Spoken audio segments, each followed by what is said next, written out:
Welcome to In the Moment, the Mercy Health's Trauma Preparedness episodes, where we dive into the critical world of trauma care and emergency preparedness. I'm Trent, an EMS instructor, and in each episode, we'll explore the essential strategies, insights, and innovations that help save lives when every second counts. Trauma can strike at any moment, whether it's a natural disaster, an accident, or a sudden medical emergency. Our team of experts here at Mercy Health is dedicated to equipping healthcare professionals, first responders, and community members with the knowledge and tools that they need to respond effectively and efficiently. Join us as we discuss real-life stories, share best practices, and interview specialists who are at the forefront of trauma care. Together, we'll uncover how preparedness can make all the difference in those critical moments. So whether you're a healthcare professional, a community leader, or simply someone who wants to learn more about trauma preparedness, this podcast is for you. Let's get started. Hey guys, welcome back to In the Moment here in the TPC. I'm Trent, your host, and we're here today with episode 7. It's a very unique, kind of different episode today. We actually have two guests, law enforcement officers from the area, not from Rock County, but we have Cody Kanable. He's the sheriff in Greene County. And we have Hayley Collins, who's a deputy sheriff for Dane County. Welcome aboard, guys. We'll start with Hayley. Hayley, tell me where you work and your title. Give me a little background of your law enforcement journey. Sure. Well, again, I'm Hayley Collins with the Dane County Sheriff's Office. I have been employed by the Sheriff's Office for 17 years. I got hired right out of college. Started my career in the jail, as all deputies do in Dane County, and then moved to positions of recruiter. I've been in backgrounds. I did task force, which is trained in a variety of places to kind of fill in wherever, kind of a jack of all trades position. My longest time was as a contract deputy in the village of Windsor, which I'm very proud to say it was a great spot. But now currently, which is another great position, I'm a community deputy on the west side of Dane County. So okay. I work as a liaison to the 9 townships in the southwest part of Dane County. My job entails doing a lot of follow-up on a variety of cases, but also doing a lot of proactive education, proactive crime prevention, a lot of community outreach, and trying to build a relationship between law enforcement and the community. Okay. So that's a lot of my job. So you're not, are you actually on the street anymore, or patrol, or? I'm considered a field, like a patrol deputy, but I'm not the one that they call first for calls for service. So basically when stuff gets bad, and they need extra people, you're coming. Yep, okay. Absolutely. Or if I'm, doing my rounds and driving through and I happen to be close to something, I will certainly jump on it. But yeah, kind of, again, a jack of all trades in this role too, which is really nice. Perfect. Fun fact, I've actually didn't realize that Hayley and I knew each other. We were up at a training, which we'll get into later in the episode, and I was like, man, she looks familiar. And we were kind of looking at each other, and I was like, have we been in the back of an ambulance together before? We sure have. My first job was up in DeForest for the fire department, and DeForest and Windsor work, it's right next door. So yeah, it's been a long time. We got some work history between us. It's been a long time, but it's great to have you here, Hayley. Thank you. And then Cody, you want to kind of tell me your story, where you're from, your title? Yeah, with Greene County Sheriff's Office for coming up on 18 years. Now been in law enforcement for just a little bit over that. Started as a patrol deputy with Greene County, working primarily swing night shift, and got the opportunity to join our TAC team. I've been on the TAC team pretty much my whole career after I got off of probation. Got selected as a canine handler for a dual purpose working dog in 2012. Got to run a dog for 8 years. Some really good experience there. 2020, I was promoted to sergeant. Worked as a sergeant for a little over a year, and then got the opportunity for patrol division lieutenant, and it's really been a fast step up the staircase since then. The opening for I was appointed under sheriff in the fall of 23. Yeah, I was gonna say a couple years ago. And then was selected as chief deputy in the early spring of 24. And then our sheriff at the time announced his retirement midterm. So I went through the governor's selection process and was fortunate enough to be appointed sheriff for Greene County in July of 24. So I've been sheriff for just over a year now. It's been a heck of a journey, but I got a great county that I get to work in. That's awesome. Are you enjoying being the sheriff so far? Yeah, it's the ability to influence on a large scale is outstanding. Yeah. Whether it's from our great employees that do the work every day that I can't just be there for, some of our civic groups and organizations, our villages and towns, it's absolutely outstanding. And in a rural community, everybody has a part in it, so it's really nice. For sure. And I've known Cody for a long time. We live in the same town, and we used to spend a lot of time together at the gym back in the day. So it's kind of a full circle episode today. So I love that you both are here. I'm very excited. And I thank you for coming on. I know it's not everybody's cup of tea. Sure. But I think it's going to be an important conversation that we have today. Just making awareness about the Rescue Task Force stuff that you're doing in Greene County. That y'all are starting to do in Dane County as well. So we're just going to dive right into it. And really how this all came about initially was, Cody, did you apply for a grant? And is that how you kind of came into that money? Yeah, it was. So we had looked at a potential for a grant opportunity and were unable to secure that. And really early on, as sheriff, I identified a need in our county for Rescue Task Force training. Our law enforcement officers across all the municipal agencies in the sheriff's office have training on active threat response. They do that regular during in-service, but we had a gap in Rescue Task Force and that medical skills and really that life-saving mission of that. And I had to identify a way to fill that gap. That was heavy on my shoulders as a new sheriff, that I wanted to make sure I could provide that service to the county. So that's when I reached out to TPC to see if they could help us out. And that was, you reached out, didn't they do like a site assessment in December of last year?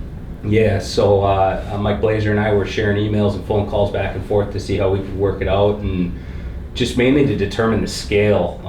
When you look at how many volunteer fire and EMS services we have in the county, and then the law enforcement, how we can try to get a very good foundation, and then did a site assessment and did a couple meetings with our Greene County Fire Officers Association, attended our EMS commission, and then presented to the Law Enforcement Administrators Association, trying to get buy-in from all three first responder entities to say, hey, we need this. This is a good program, and we have some people locally that can provide that for us. So that's really where it started. Well, and I think that's a really interesting point that you brought up. That's one of the unique, we'll call it a challenge, but opportunity also in the same regard that Greene County offers. There are no full-time agencies for fire and EMS in Greene County. Not a one. There's one full-time fire chief. Yeah. But everybody that when that tone gets hit, everybody's coming from work, home, after school events. Correct. And that adds a different challenge to response times and skill level, and life's busy, so correct. There's a lot of training that they need just on normal day to day, and when you add something in like Rescue Task Force, it's a big commitment. Absolutely. And, in Dane County, I don't know the actual number of full-time agencies, but there's a lot of fire department EMS units that were combination that are transitioning full-time. And you still have some volunteer agencies. Oh yeah. So you have a little bit different of a challenge. Right, yeah. We've got that mixture of full-time and part-time. Also, just the size of our county in general, we just have so many different fire and EMS districts that we work with. It can be a challenge just to get everybody on the same page.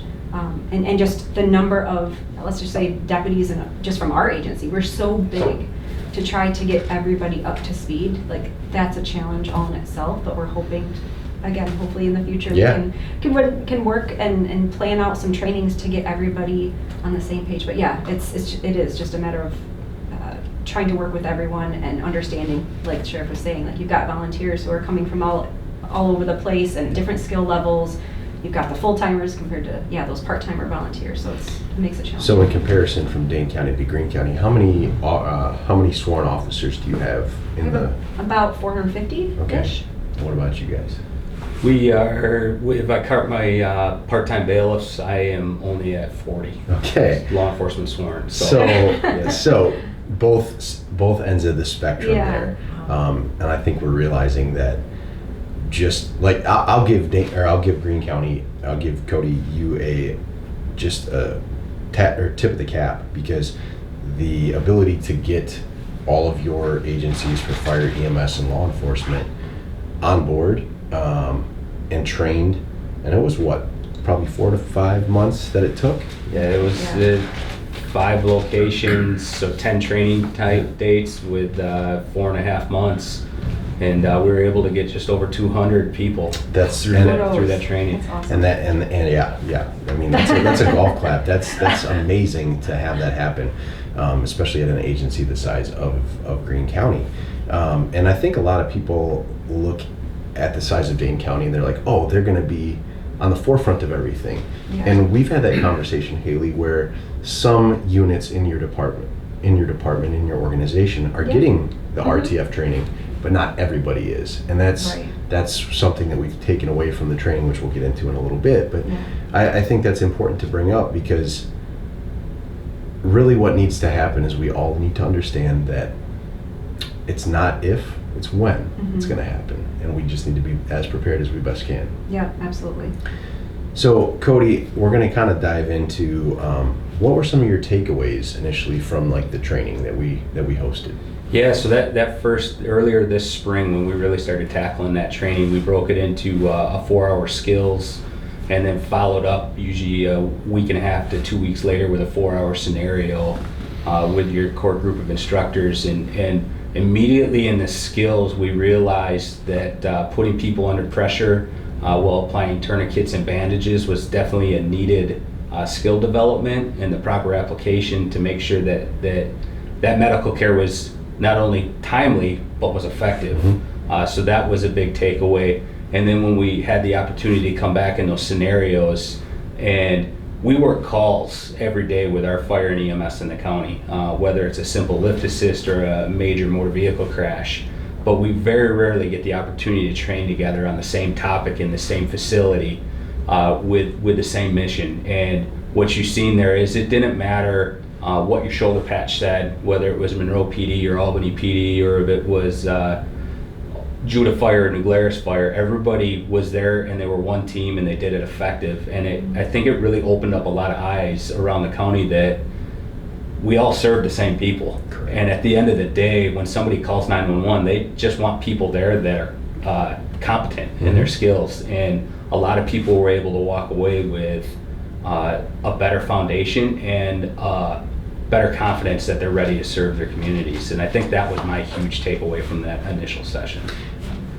Hayley, do you have anything to add off of what Cody said? I would, to piggyback on that, I think too, it's the importance of building those relationships with our brothers and sisters as first responders, just like any sports team, right? Like if you don't practice together, you don't work together, you don't understand personalities and things, sometimes playing that game can be a little more challenging. So if you can build those relationships with each other now before that tragic event happens, I think we're going to operate a lot smoother in the event that we actually have to respond in that way. Yeah, I couldn't agree with more with what both of you are saying, and I think that's been a big trend I've noticed the last 5 to 10 years, law enforcement, fire and EMS. Yeah, we're gonna, give each other a hard time, and that's we have to, right? We have to. But I think people are starting to see the bigger picture that we're all on the same team. Yes. Because when that day comes, it doesn't matter if it's active shooter response or a car accident or a mass casualty event, whatever it might be, plane crash, natural disaster, all of these things. We're all working together, and we all signed up and took that oath to serve people. And I think that's a really important takeaway. So, Agreed. Yeah, I couldn't agree more with you. So kind of fast forwarding a little bit, we had the training, the first 4 to 6 months of this year. And then how did that Brooklyn training kind of come about? Yeah, so I have a strong Brooklyn connection. That's my hometown. Brooklyn sits on our county boundary with Greene and Dane, and it's a special situation. Dane County has a contract for law enforcement services in the village of Brooklyn, so they provide all of the law enforcement response within the village limits when their contract deputy is on. When that contract deputy is not working, Greene County is back in the Greene County side of that. And the neat part about that is the Brooklyn Elementary School sits in Greene County. So that is a Okay. a very interesting point that we work together to make sure that they have proper service. But literally their playground is the county line. So as we move forward into that, I have a good relationship with some of the fire chiefs there in Brooklyn, a couple of their operations chiefs, and they presented the idea that they wanted to do some type of active threat training and bring not only Dane and Greene County together, because we do work calls together, but we don't, in my time, haven't trained together. Yeah. So to get us all on the same stage, because we know we're going to be working together on a major incident, but also to bring in fire and EMS that would be on the Mavis card for Brooklyn that they would work with. So that's really how that was developed, and we had a couple meetings to set the framework of expectations and what the desired outcome was. I did not realize that the school was actually in Greene County, because I guess just from that training, we went up, and so most of the time when we do a training for good sized agencies, we want to have them come to the TPC, because we've got 25,000 square foot here. Really cool space, but we will go off site, obviously, and that's what we did with Brooklyn. I guess through discussions that day, I thought Dane County actually was are they the school resource officer for? No. No, well, okay. No, but Okay. the contract deputy acts as that. Okay, He has kind all of right. filled in that role Okay. unofficially. Okay. But Deputy Grumpke does a great job down there. He's built a wonderful relationship with the school, with the kids. I mean, you ask the kids, you know Deputy Grumpke? I know Grumpke. So Yeah. he's done a great job kind of filling in as that SRO, even though Okay. it's not his official Okay, title. so it's not his official title. Okay, Yeah. so that's a misunderstanding on my part, and so that's, I thought, what created an even more unique perspective Sure. was that it was like a contract like for the SRO. SRO. position. Yeah, I think that speaks volumes to Dane County Sheriff's Office and the model that they use for their contracts for villages, that they not only provide those basic law enforcement services, but they go above and beyond. Oh, for sure. I mean, they really do. And the feedback that I get from the Greene County side is that they appreciate that. So Yeah. it's nice to have that partner just inside of the county, but on the county line as well. Yeah. Because if there was an event at Brooklyn Elementary, Greene County and Dane County are both coming. Oh, yeah. Oh, absolutely. And obviously with other agencies as well, but Yeah. because Brooklyn does not have any law enforcement anymore, correct? They do not have a police department. Okay. The contract deputy is the primary there. Yep. Yeah, so that was a really unique thing, and that day, it was a long day for us, and Yeah. Cody, I know you were there the entire time too. I think it was like 9 or 10 hours Yeah, start to at the finish. elementary school, which I was very impressed with, like the Brooklyn, the elementary. That's a nice school, and it's Yeah. laid out very, very well. A lot bigger than I thought it was going to be. Yeah, there's been a few additions there since I walked through the Yeah. hallways. In the Oregon School District, that we both sat on safety meetings with them. They do an outstanding job for their safety protocol Yeah. and preparedness as well too. So Yeah. it's really a culmination of a bunch of good partnerships that led to that training. Yeah. Oh, I love that. I love seeing people work together. I think that's the most important thing, especially when we can all rally around a common goal, serving other people, but more specifically kids. Yes. You know, I think it's a great point you brought up about you said Deputy Grumpke. Grumpke, yeah. I think of one of the cops in Broadhead that was always at the schools when I was in middle school, Yeah. Trevor Long. You know, and building those relationships is so important with law enforcement, because we all know the political landscape Oh, yeah. of law enforcement in today's society. So when we can get kids welcomed to the idea of not being threatened by law Yes. enforcement, I think that's a win in itself. Absolutely. So I think we had 3 training sessions that day, like 3 hours long. Yes. And I'm just gonna ballpark. There had to be between 60 and 100 people probably we trained. It was full each Yeah. class. Yeah. Yeah. And so that day we had a very brief like MCTC refresher, so mass casualty trauma care. If you haven't listened to episodes before, that's a class we teach. Just basic adjuncts. I always kind of think of it as like basic trauma first aid. So we did a refresher on that, and then was it Dane County Emergency Management that kind of talked through the ASIM stuff? Yep. Do you want to talk on that a little bit, Hayley? Just our emergency management came in and kind of talked about the active shooter incident management and how kind of just a review of contact teams and setting up staging, warm zone or hot zone to warm zone, and they talked about casualties collection points and ambulance exchange points and things. So they just kind of just a debrief overview, kind of review for everyone, because to be honest, that's not something that we are reviewing on a daily or regular basis. Sure. So it's really important to kind of get that remedial reminder and get it back to the forefront of your mind, especially for going through a training like that. Absolutely, and I think that's an important thing too. Everyone thinks ASIM, there's, whether it's been Greene County or Dane County or Rock County, people think just because they go through that ASIM class and they understand the concept of how an active shooter response should be handled from a command standpoint, Right.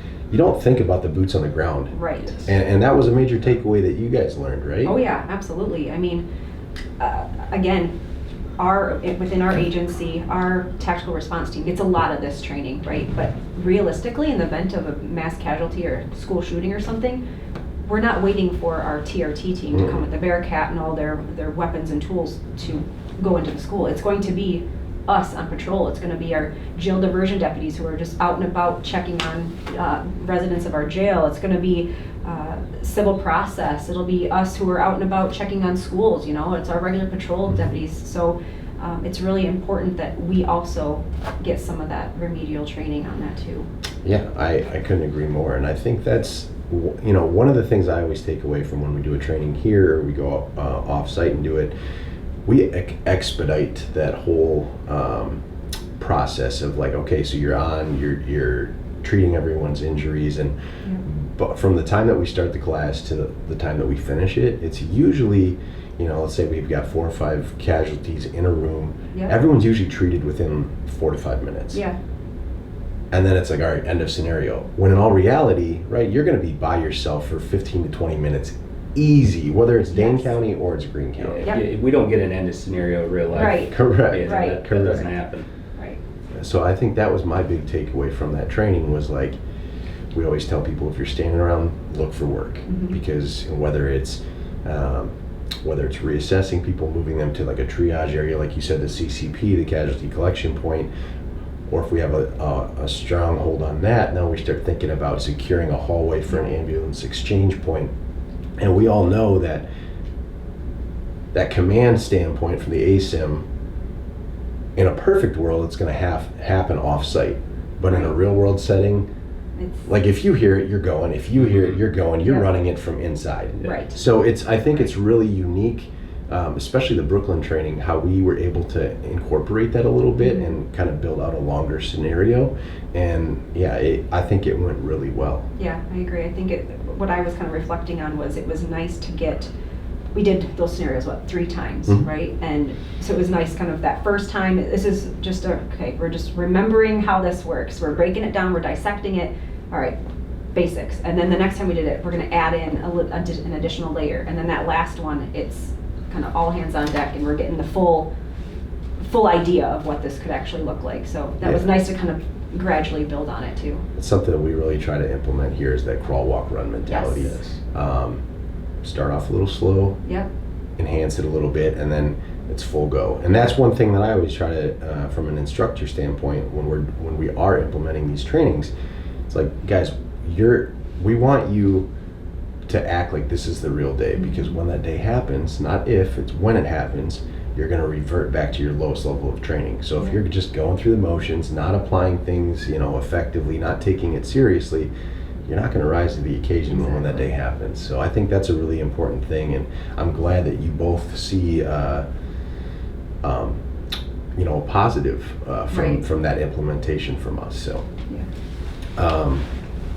I guess the next thing that I kind of want to transition to, and I'll shoot it to you first, Hayley, from that training, has your department started to review or started to implement changes for like RTF response at all? I guess I don't know at the administrative level, but certainly even day of training, I was talking with one of my former Windsor partners, and he was saying how, man, this is awesome, and we need to implement this in other areas of the county.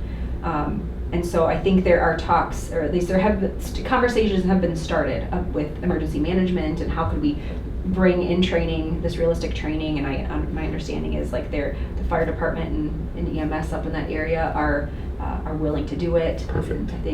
I think the school would be on board with either providing the building and or just having their staff maybe get involved too. Definitely the need and the desire and the want is there. It's just, I think, logistics and other things at this point, but it's certainly needed. I think it's, again, just the challenge is going to be the size of our agency and the number of people that we would really want to get trained in this. That's going to take some battle. time. Yeah, for That's sure. an uphill challenge. And that's a valid point that you bring up. I think the most important thing is that they're having those conversations, that they're realizing that there's a need for it. Yes. And the department's going to be moved further ahead because of that. Yes. So, yeah, Absolutely. that's fantastic. Yeah. Cody, what about you guys? So it really, it snowballed in the county. I think it opened up a lot of people's eyes to the potential of the training, the value of the training, especially when we hold it in schools. You know, the littles that are running around in schools, you could tug at some heartstrings because everybody wants to do the best. And as many of these events are around the country, they're still, the majority of them aren't in schools. They're outside, they're in businesses. So we've had a couple tabletops set up. They're looking for a functional, but really I want to push the county to be prepared for an outside event. With all the festivals that happen around, whether it's just a local 4th of July parade or if it's a large, holiday celebration or something like that, it changes the dynamic of that training and it changes the scene, changes management. So I think you really want to push more towards, let's not always look at this in this box or in this context. And when you do that, you're going to expose some other challenges and some opportunities to better that training. And I think really my goal is to make sure that training switch never turns off, that it's always on. Because well-trained first responders are probably the best public servants that you could be to the community. I couldn't agree more with you. Yeah. I think that's a great comment that you said there. And I think it's a great point that you brought up. In our careers class, we give the actual statistics, and per capita, Wisconsin is the highest active shooter state for incidents nationwide, which is kind of sad. Yeah. I did not know that. I didn't know that either. Yeah, it's one of the. Yeah, you didn't know that either. It is per capita, right? So what do we have?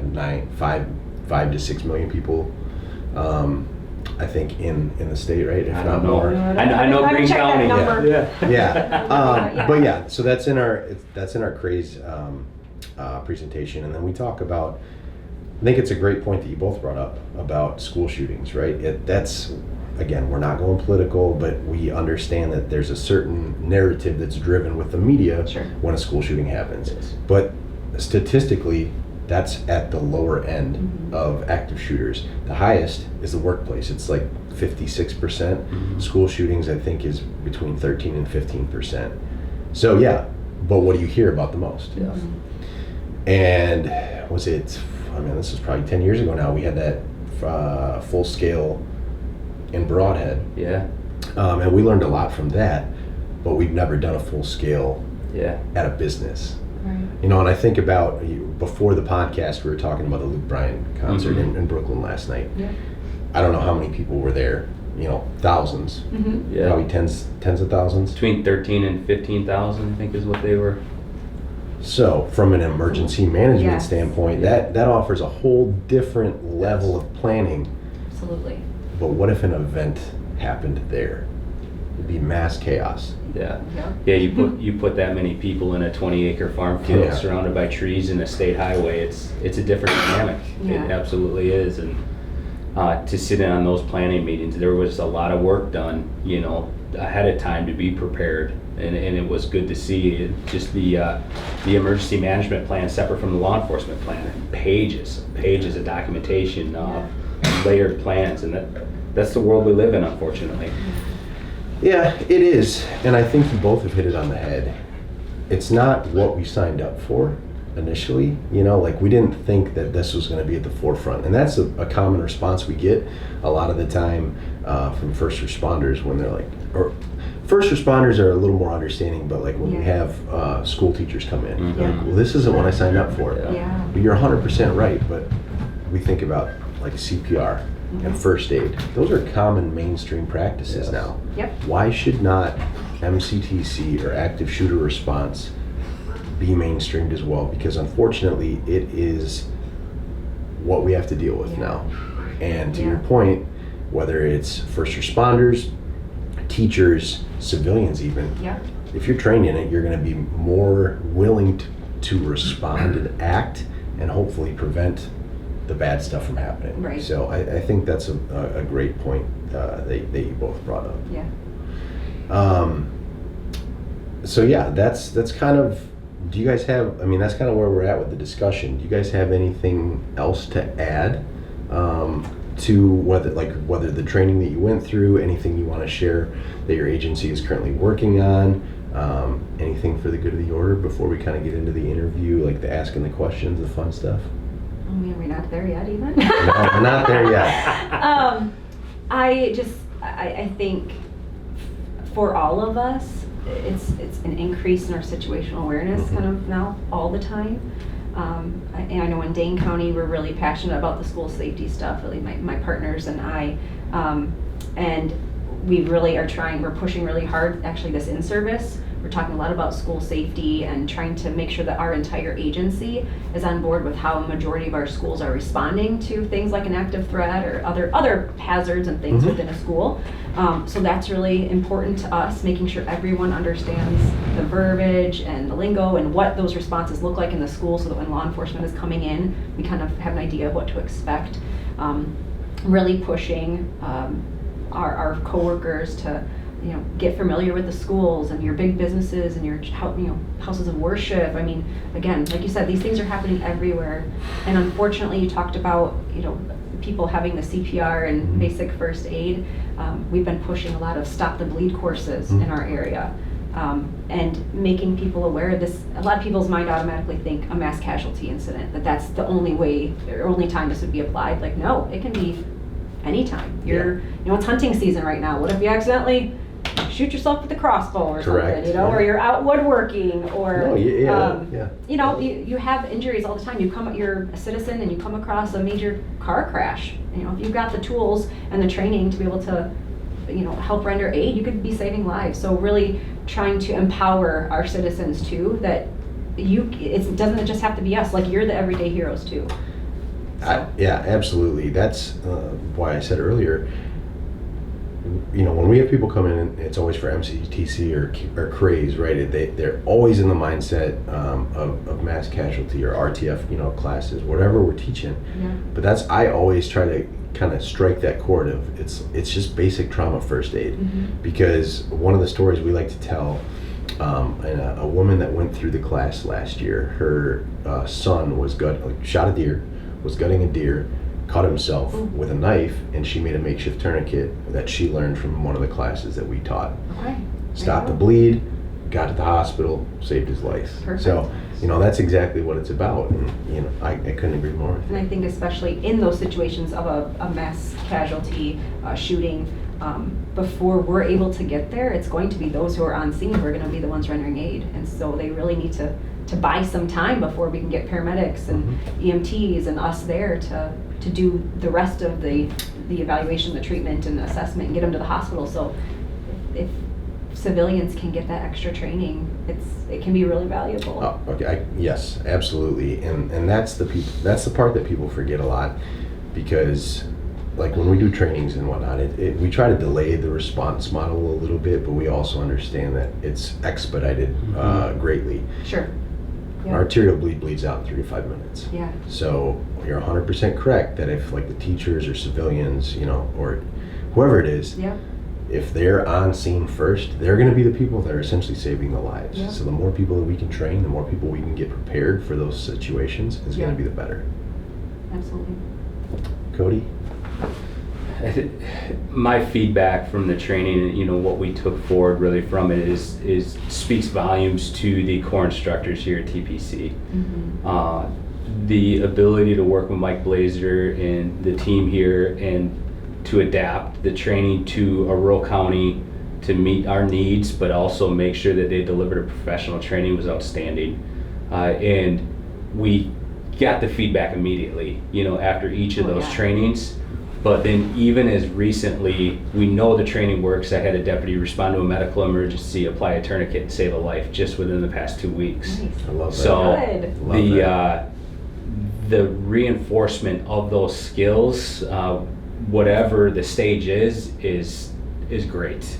And it comes through a highly professional group of instructors that gave us that training and delivered nothing short of what they told us was going to be. So I say big kudos to TPC for helping Greene County be better. Well, I appreciate that, and you know, one of the things that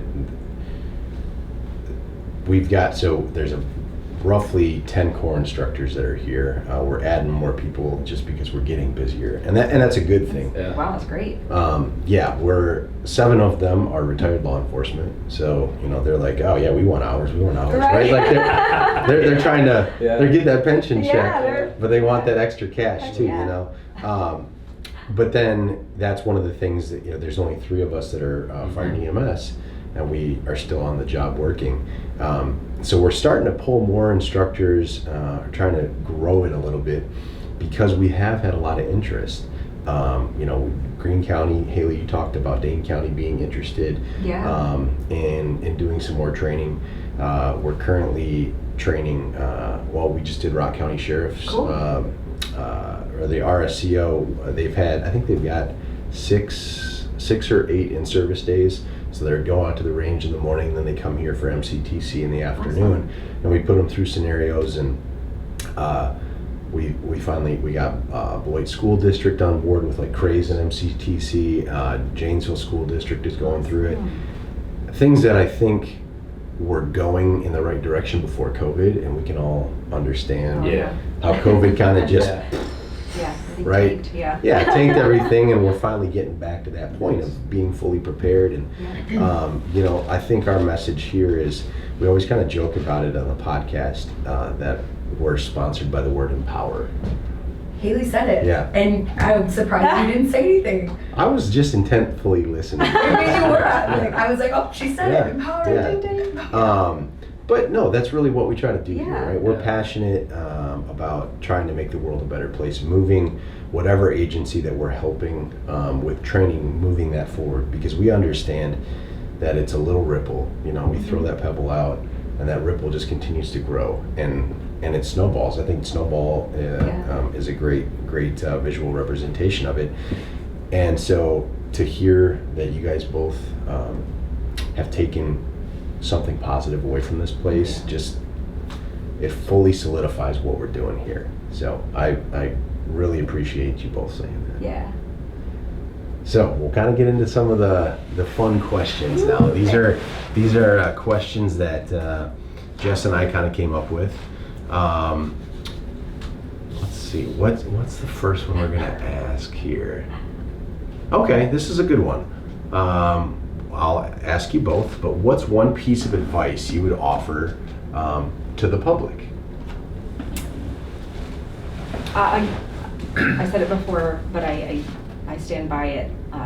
Just being more situationally aware, and if you see something, say something. A lot of times, you know, with these recent events, we always talk about, well, how could we have prevented some of these things from happening? A lot of times it's just simply, if you're seeing something that doesn't look right, say something.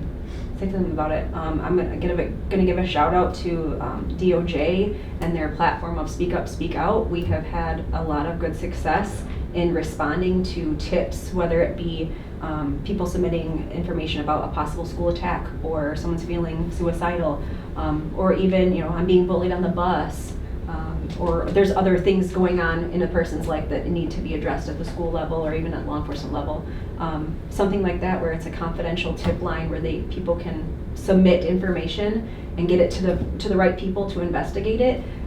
Whereas before, maybe somebody wouldn't have said something because they didn't want to be the tattletale or someone to find out that Yeah. it was them. But I think also, again, just situational awareness and being aware of what's going on around you. Sometimes we get so distracted by other things in our For sure. life that things just, we don't hear what's going on, we don't see what's going on. So situational awareness in general, I think, is big, which could then, it's ripple effect in all these other areas. I think that's a couple of big takeaways. The situational awareness is spot on. Bullying, I think, is a whole different monster in today's society. I wouldn't want to be a kid in today's, the social media, right? People are just so confident behind the screen. The keyboard or the screen. And that can stem to some major mental health issues. So, the ability to, you said the DOJ, what was the platform? Speak Up, Speak Out, or SUSO. Okay. SUSO. If we sometimes, and we can, learning about those things, we can, again, kind of get ahead of it. And if someone is experiencing some mental health crisis, we can get them the proper resources beforehand so that hopefully it doesn't turn into something as tragic as the things that we've seen recently. Yeah, absolutely. Yeah. So shout out to Speak Up, Speak Out. Perfect. That's. Can we link maybe like where we can absolutely, number or like a website or something? Yeah, to that? Okay, absolutely. Perfect. Let's get that out there. Perfect. Yeah, because I've never heard of that before, but that's that's an awesome thing. Yep, it's a lot. It's around a lot of schools. A lot of times there's big posters, Okay. in the bathrooms and in the hallways, and there's QR codes, and you can submit tips online, phone. They even have an app. They even have an app. You can download an app and submit it that way. I mean, there's a variety of ways, and all those calls either get sent. Notification gets sent to the school staff that are registered on the platform, or even depending on what the tip is. If it's a life safety issue, it'll immediately get sent to dispatch, where law enforcement and or fire EMS will address those issues like immediately. It's staffed 24/7. So by that's a state. That's yes. a state program. Yep. Okay. Yep. Wow, that's an awesome, awesome program. And it's the more you know. confidential again. Yeah. That's awesome. Yeah. Very, very cool. Cody, what's your one piece of advice you'd offer the public? Relationships. Good one. And I think it builds on Hayley's point quite a bit. I'll start with relationships with your local law enforcement. Engage them, wave to them, and we encourage our deputies too. I know you guys do just from working with you. A lot of our local police departments do. But know that all of us are in this role for a greater good, and we really want to make a difference and help. And that engagement helps that it helps drive that, and that engagement makes a person feel more comfortable to contact us, and not think that maybe their question's frivolous, that it's a good question, that we'll get an answer, we'll look into something. But beyond that, I really think relationships with your neighbors, with your family members, with your kids, when things might just be a little bit off. When I go home, if I have a rough day, my wife knows I've had a rough day. Just build those relationships, and as busy as life gets, take the time to stay engaged. You will go a lot farther in life to be able to maintain that communication. And you also realize how really good of a place we live in and that we get to work in, the more that you build those relationships. Yeah, that's spot on. I couldn't agree more. I think relationships lead everything in life.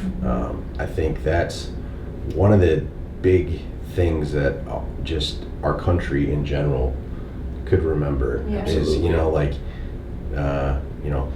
love thy neighbor, right? Like, and I'm not trying to get on a different platform or anything, but that's what aisle, side of the aisle you're on, as long as we treat each other with respect and courtesy, and we have those discussions, and we remember we do live in the greatest country in the world, right? The ability to think freely, speak freely, the ability to disagree with each other and still respect one another.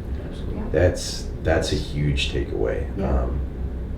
And with the events that have happened in the last couple of weeks, I think people will really need to remember that. So Yeah, absolutely. Kindness goes a long way. Mhm. Yeah, It does. 1,000%. It does, and the divisive mantra of what side of the aisle really needs to be measured of good and evil. Yeah. And you really hard pressed to say that you don't want to pick good. You know, good for yourself, good for your family, good for your neighbor, good for your country. And the more that we do that, build those relationships. It builds a community. It builds a state. It does. So. It builds trust, it builds confidence, it builds, it builds a lot of things. Yeah. Well, and I think you both are, you're both talking about Hayley, you were talking about situational awareness. Cody, you were talking about building those relationships. And I think you're doing that. You're a prime example of doing both with your agencies. Mm-hmm. Dane County, Greene County working together, coming together for this training in Brooklyn. You're leading from the front. And that's what I think what the great leaders do is they lead from the front. They lead by example. They're not just verbal diarrhea. Sure. You're backing up your actions. So kudos to both of you. Well, thank you. Let's see what else we got on here. We kind of already touched on the major takeaway from class. Do you guys have anything else to add? Something like a little fun tidbit that you learned from one of the classes, or a fun memory that you have? Well, I will say I've been using this when I've been teaching in-service. This last week we just started our in-service where we talked about we're teaching school safety updates. And we very briefly go over ASIM and Rescue Task Force, and I forget who said it, but the phrase that you're married in staging and divorced in staging. Do you know who that was? That was, he's a lieutenant for Madison. Okay. Eric something. He's a middle-aged guy, buzzed head, glasses. I took an ASIM advanced class with him. Okay, But so he's in their whoever training said division. it, I had first heard it Yep. at the training in Yep. Brooklyn, but I've been using that phrase too when we've been refreshing it with my coworkers, that you get married in staging, you get divorced in staging, and kind of explaining what that means. So that has stuck with me. Yeah, that's a big takeaway from the ASIM advanced class. Have either of you taken that? Not the advanced, no. If you get an opportunity, take that class. That Yeah. is a fantastic class, and that's something that they definitely hit home is you're married in staging, you're divorced in staging, because when you go to that class, you get a specific number for the 3 days.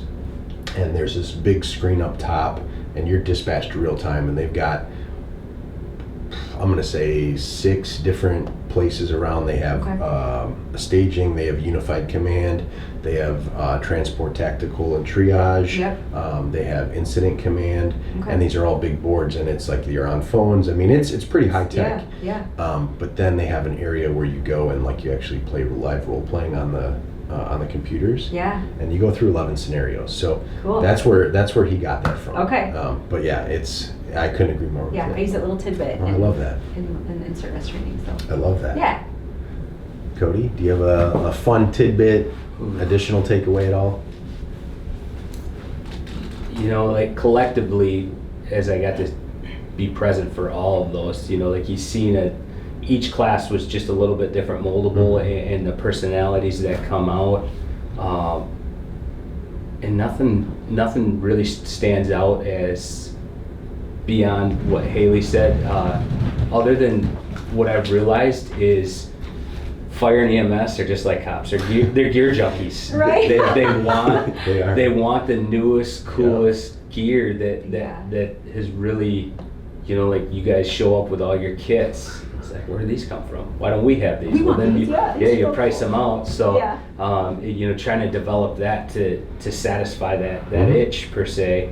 But it was interesting because we got a couple guys on our agency that they'll always show up something new on their vest or on their belt. It's like, where'd you find that? And then you go to this training and fire's changing their stuff around a little bit, from training to training. So that was an interesting concept to me. Well, and I think that's a really unique a unique point to bring up, because when you do go to outside trainings, and we all train in-house, but when you go to outside trainings, you're going to become more situationally aware. You're going to build those relationships, and I think that's always my fun takeaway from doing classes, especially when you do like a joint one, like with Dane County, Greene County. You had a lot of people that didn't know.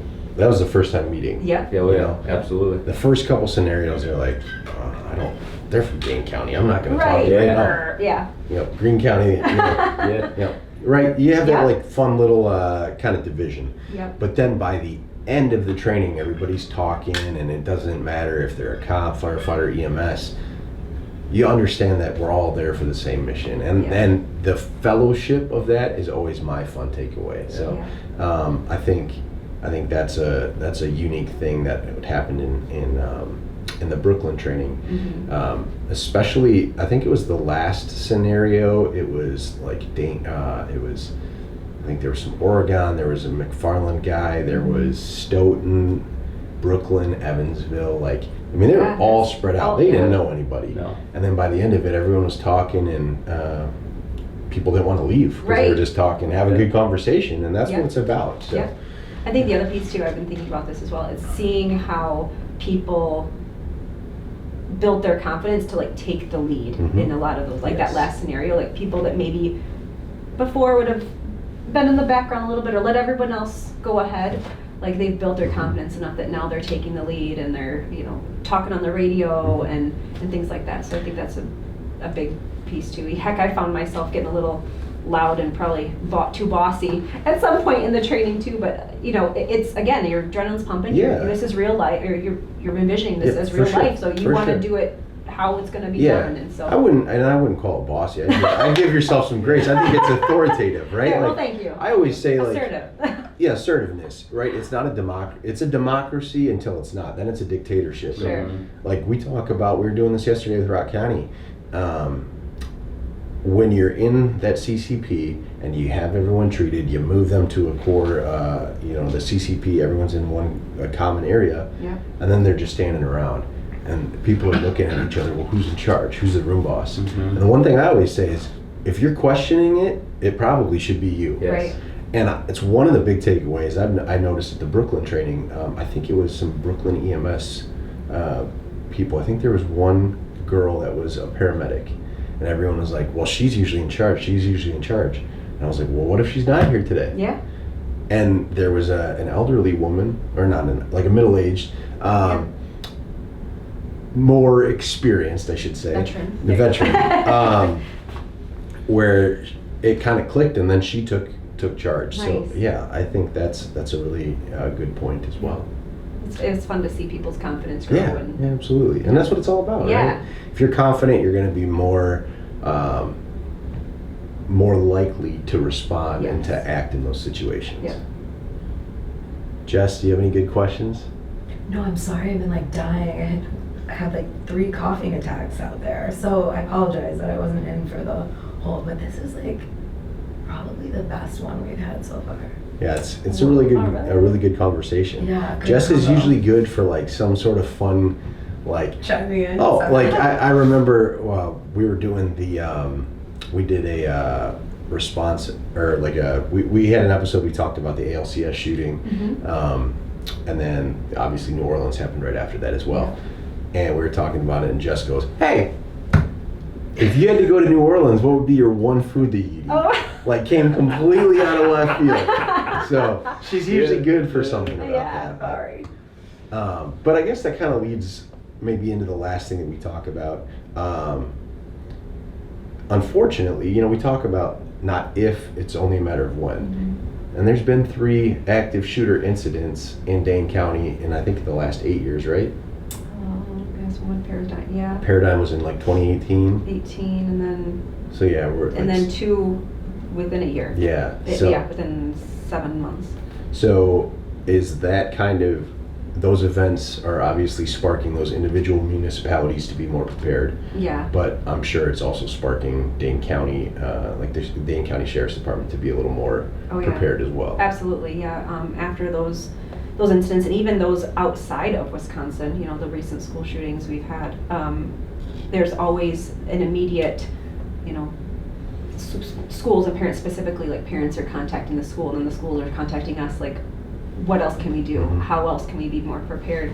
I think it's a matter of just being open and having conversation. A lot of the training can be free. It's a matter of locking your doors and making sure, sometimes locked doors are what is the safest, one of the safest things you can do, and that doesn't cost anything. I think also, again, just the open communication, we can do tabletops, we can prepare that way, but also for us as law enforcement, we need to be more present and visible not only in and around our schools, but again, places of worship, for businesses, and again, building those relationships with those individuals at those facilities and within those entities and organizations, so that in the event of something bad, when it happens, that's not when we're making those connections, right? So you're seeing at least a familiar face before something bad happens. Well, and this just, you saying that just sparked this trigger for me. Belleville is in there. Is it pretty much split Dane County, Greene County, or is it a Dane County? It's split, but majority of it's in Dane. Yeah. Okay. So we had one of the classes we do is train the trainer for classroom casualty care. So we have, it's usually, fire, EMS, law enforcement agencies that'll come in, take the class, we give them our presentation, because we're not trying to make any money off of it. We just want people to, have the training and get people prepared for it. Yeah. There was a captain from the Belleville Fire Department that was like, hey, we've got an idea on how to get these classroom casualty care kids in each classroom. They're about $20, and he's like, we're gonna put a poll out to see, like, for a parent to sponsor that classroom. Oh, cool. And I thought that was awesome. I thought that was a genius idea. Yeah. And we're like, for $20. Yeah, we're like, can we steal that idea? Like, when we teach the class, like, that's genius. Awesome. So we actually just had the first 20 kits. Guys went over and dropped them off in Belleville today. So Power of relationships. Yeah, absolutely. So, yeah. I think this was a good episode. I think it was too. I think it was. Cool. Do you guys have anything else you want to add? I'll let you go first if you got anything. Any parting wisdom? I mean, gosh. anything you're excited for the weekend? I mean, you said you've got 3 boys. I have 3 boys. Yeah. We are doing it's youth football night. Okay. So my boys all play flag football, so they're very excited to put on their jerseys and go out on the high school field to be recognized in awesome. every way, whatever. Awesome. Yeah, we got nothing real big planned. Okay. My husband is also in law enforcement, so my kids are doomed. No. So we have these really great conversations at home sometimes too about the safety stuff, and being a law enforcement mom, my senses are always a little bit heightened too. And when these bad things happen, it like you said, it pulls at the heartstrings, especially when it comes to kids, and it just makes me want to be as prepared as I can to not only teach them, but again, the whole community as a whole, because it's going to happen. We just don't know when. And just for us to be able to do our part to prepare people. And we don't want people to be scared, but we want them to be prepared.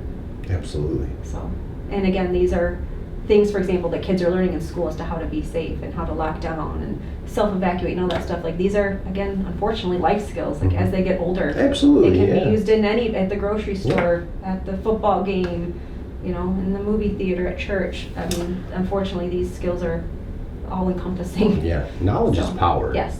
And I think that's a super important thing that you brought up, and that's always a takeaway from people that come to our classes. It's like, well, we're going to be more situationally aware when we're at the grocery store or the movie theater, like checking for exits or contingency plans. Like, exactly. That's, I know a lot of time that is viewed as a negative thing. I don't think that it is. I think it's just being more in tune to your environment and potential threats, and you're being safer. So, I mean, kudos to you that you're having those conversations with your kids. Yeah. Cody, you got anything fun planned this weekend? First off, where did you get your hat? You got a guy? Yeah, a Western store in Iowa. I've had it for a while. You pull it off very well. Yeah, thank you. I appreciate it. Trying to the Western Sheriff, I was telling Trent, you don't see a lot of sheriffs from Wisconsin wear cowboy hats. It's a little atypical, but you go just about anywhere else, it's rare to see a sheriff without a cowboy hat. And I like it. It fits Cody very well. I've known him for a long time, and if he's not in his uniform, if he's in jeans, he's got cowboy boots on, and he's farming. Yeah. So it fits. Yeah. It's a little bit of that too. And some of our deputies were really pressuring me to approve cowboy hats when I got sheriff. So I did it for the agency, and I thought, oh, they're not going to get them. And we got a bunch of them with them, and it's been nothing but positive comments from the public. They really enjoy them. Do they wear them on duty? Oh yeah. Oh, I love absolutely. that. Yeah, absolutely. So I love that. yeah, you'll every now and then you'll go past a scene, you'll see 4 or 5 deputies with white cowboy I hats love on. it. So, That's so cool. yeah, I love that. it's great. So I actually had somebody tell me it makes you more approachable. It does. It does. Yeah. You know, and I never thought of it that way. It's more of a history thing for me than anything, and they're comfortable. So Yeah. weekend wise, no big plans. When I get some time off, I just spend it with the kids and my wife Sarah. You're just at work so much, so it's nice to turn that volume down a little bit.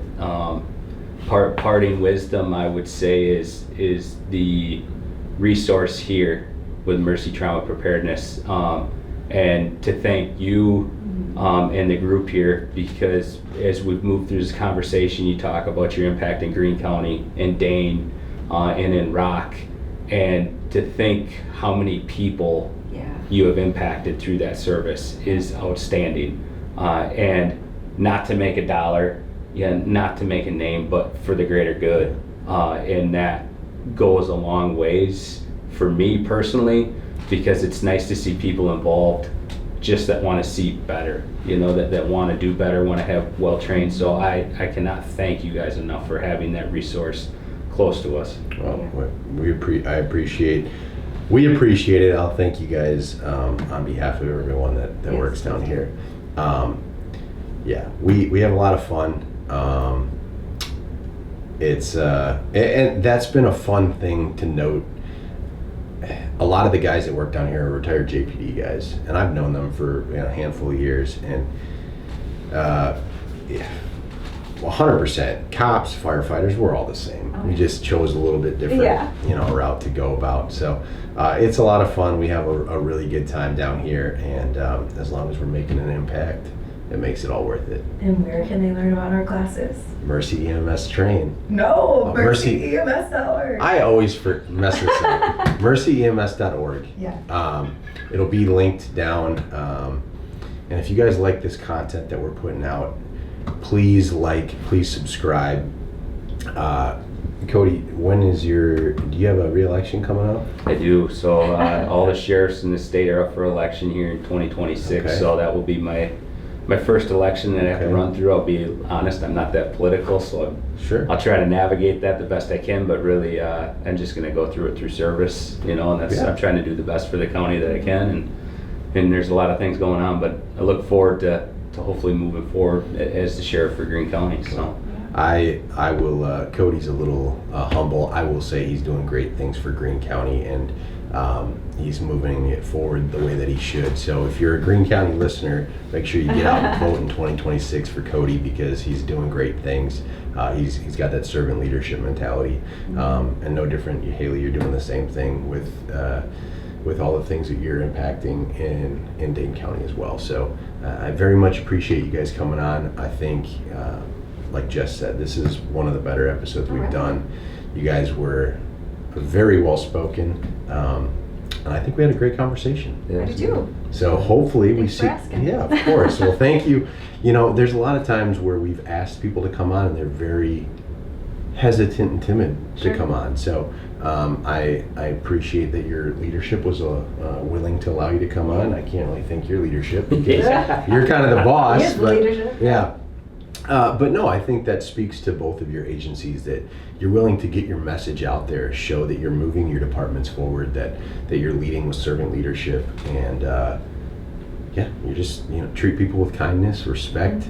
We're going to be happier, better. We're going to create a better world. So, like Jess said, mercyems.org. We'll have a link in the video here, and as always, guys, if you like this content, like, share, subscribe. Let us know you have any other additional ideas that you want to see for episodes. We're always open to it, and thanks for tuning in. As always, stay prepared in the moment. We'll see you next time.